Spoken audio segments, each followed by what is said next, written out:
او دا سوال دی چې زمونږ یو رشتہ دار دی او هغه صفا مسلمین دي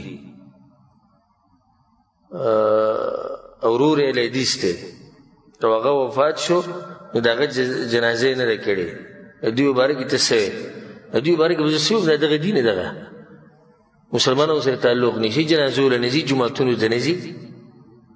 مسلمین ځان ته وایي وایي موږ المسلمین یو واضح شوه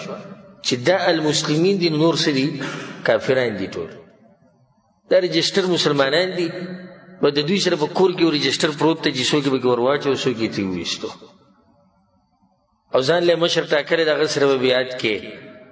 او دا یو څو دي خصوصا په دې کراچۍ کې او دې علاقو کې ډېر دي لږ نور دا سره شتي نه نو دوی نه سوال دا پکار دی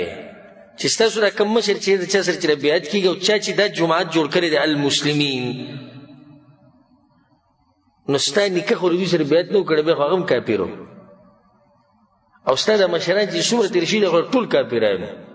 ځکه چې یو هم ستا د مشر سره چې وشتي هغې سره هېچا هم بیعت نه دی کړی دویمه خبره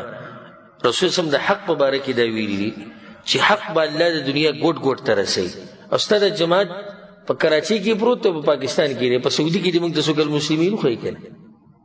په مصر کې دې څوک وښایي په سوډان کې دې څوک وښایي په اردن کې دې څوک وښایي په کویت کې دې څوک وښایي انګریزانو ملکونو کې دې څوک وښایي خو دا یو څو کسان په دغه ځای کې پراته دي او دا وایي په حق دي د حق یو نښه داره لږ به وي خو څه به وي په هر ځای کې به وي هر ځای کې به ته د حق پرست ملوي خو لږ به وي خو دا نشته حق کې چې لږ به وي او په یو ځای کې به وي نه بیا خو مطلب چې حق صرف په یو ځای کې الله نور ځایونو ته سر رسولی نه نو المسلمین دا ګمراه خلک دي او دوی مسلمانانو ته کافران وایي او صرف ځان ته مسلمانان وایي د دوی ګمراه کن عقاید دي د هغې نه ځان ساتل پکار د مقام د هغې د تفصیل نه که چې د الله سبحانه تعالی ماله موقع راکړه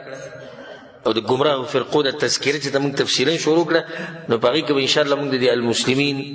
جماعت تذکره هم کوو والله اعلم